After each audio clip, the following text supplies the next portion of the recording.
नेपाल सरकार समृद्ध नेपाल आ सुखी नेपाली के नारा लऽ कऽ चलि रहल अछि। ई सपना पूरा करब व्यक्ति, परिवार आ समाज सेहो समृद्धि के बाट पर चलब आवश्यक अछि। मुदा जखन व्यक्तिये कोनो गलत बाट में भटकि जाय तऽ देश समृद्ध करबाक सपना केना पूरा हैत? ई गंभीर प्रश्न अछि।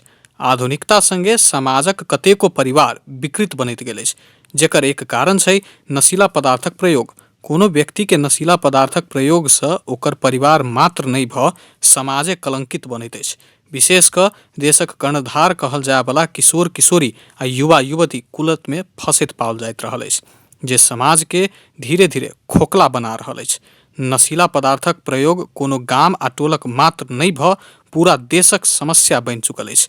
ओहू में नेपाल भारतक बड़का भन्सार नाका सब रहल क्षेत्र नशीला पदार्थक प्रयोग करऽ वाला आ एकर ओसार पोसार करऽ वाला सब ट्रांजिट प्वाइंट बनैत जा रहल अछि।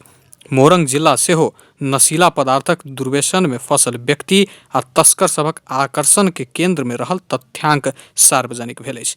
मोरंग में आर्थिक वर्ष 2074-75 में नशीला पदार्थक कारोबारी 388 गोटे पकड़ायल छल, जाहि में 271 टा मुद्दे चलल छल। तहिना आर्थिक वर्ष 2075-76 क 9 महीना अर्थात चैत धरि में 188 गोटे ऊपर कार्यवाही आ 140 टा मुद्दा दर्ता भेल अछि।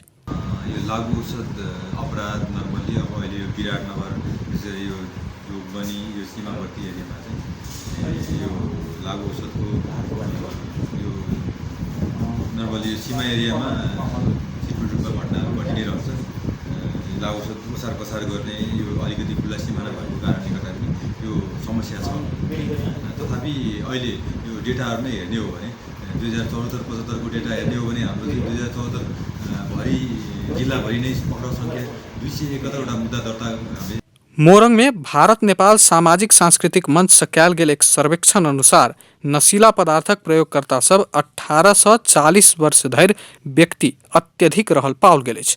एखन व्यक्ति के संख्या मोरंग में 400 के करीब रहल अछि। एहन व्यक्ति के संख्या मोरंग में 400 के करीब रहल अछि। तें नशीला पदार्थक प्रयोग विरुद्धक अभियान सेहो विभिन्न संघ संस्था सब चलाइब रहल अछि।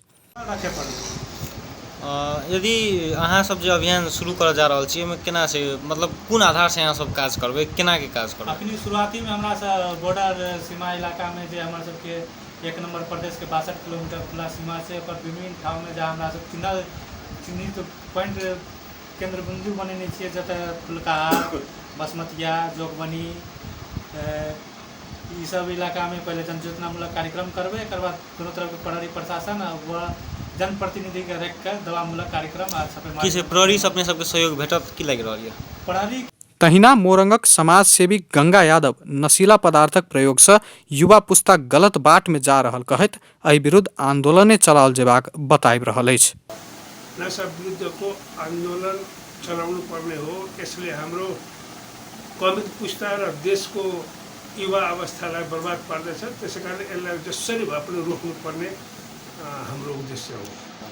अब नशाले विकृति बाहेक अरू केही फैलाउँदैन। नशाले घर परिवार बर्बाद गर्छ, पैसा बर्बाद गर्छ, मान्छेको जिन्दगी बर्बाद गरिसकेको छ। हाम्रो आउने पुस्ताहरू चाहिँ सुशिक्षित हुनु सक्दा विक्षिप्त हुँदै गइरहेको छ, अल्प आयुमा मरिरहेको छ। यी सबै नशाको कारणहरू। अब यसको मूल कारण मलाई लाग्छ चेतनाको कमी, समाजको इन्भाइरोमेन्ट। तहिना स्पर्श नेपाल सुधार केंद्रक परामर्शदाता युवराज कोइराला जनचेतना के कमी के कारण सेहो नशीला पदार्थक प्रयोग होइत आयल बताइब रहल अछि। मुख्य कारण के छ भनेदेखि अहिले चाहिँ आफ्नो गाउँ समाज घर परिवारमा एउटा जनचेतना पनि छैन। त्यसले गर्दाखेरि आफ्नो जुन मुख्य गार्जेनहरूले पनि आफ्नो छोराछोरी के गर्दैछन्, कहाँ जाँदैछन्, विद्यालय गएको छ कि छैन, त्यसमा खोजी नगरेकोले विद्यार्थीहरू बढै चाहिँ यो धेरै चाहिँ विद्यार्थीबाट चाहिँ अगाडि यो नशा सम्बन्धी अगाडि बढिरहेको छ। यो कमजोरी कसको होला सर? घर परिवारको? घर परिवारको गार्जेनकै कमजोरी हुन्छ। किनभने आफ्नो बालबच्चालाई चाहिँ स्कुल गयो भएन, समयमा आउँछ आउँदैन, कहाँ जाँदैछ, के गर्दैछ, उसले खर्च कति गर्दैछ, कस्तो व्यक्तिसँग चाहिँ। नशीला पदार्थक कुलत में पहिनहि फंसि चुकल अजीत धमला मानसिक तनाव के कम सोचि कऽ सेहो लोक सब एहन कुलत में फंसैत आयल बतबै छथि। सार्वजनिक क्षेत्रमा भनौँ अथवा कुनै पनि घर परिवार आदि इत्यादिमा असजिलो फिल भयो जो पहिला इजिली चलिरहेको थियो ह्याबिट बसेपछि अलिकति उ भयो त्यही कारणले म आफ्नै आएर बस्छु भनेर चाहिँ यहीँ आएर बसेँ र फुल ट्रिटमेन्ट लिएर म अहिले क्लिन भएर बस्छु म एउटा कलेजमा आबद्ध छु होइन जनचेतनाको कमी पनि हो नहुने जनचेतनाको कमीले मात्रै पनि हुँदैन होइन मान्छे भन्छ नि मान्छेले नजान्ने पनि होइन सबैलाई थाहा छ खानु हुँदैन यो प्रयोग गर्नु हुँदैन यो गर्दा यस्तो हुन्छ थाहा हुन्छ तर एउटा रोग नै हो भनेर प्रमाणित पनि भइसकेको छ हामीले मात्रै भनेको होइनौँ यो संसारले वर्ल्ड उसबाटै यो एउटा रोग हो डिजिज हो नशीला पदार्थ सेवन आ कारोबार में किशोर उमेरक लड़का लड़की लगनाई के कारण में 50% कमजोरी अभिभावक के देखल गेल सरोकार वाला सबक कहब अछि। एकर बाद संगी साथी तनाव बढ़ैत उमेर सहितक सेहो कारण सब रहल अछि।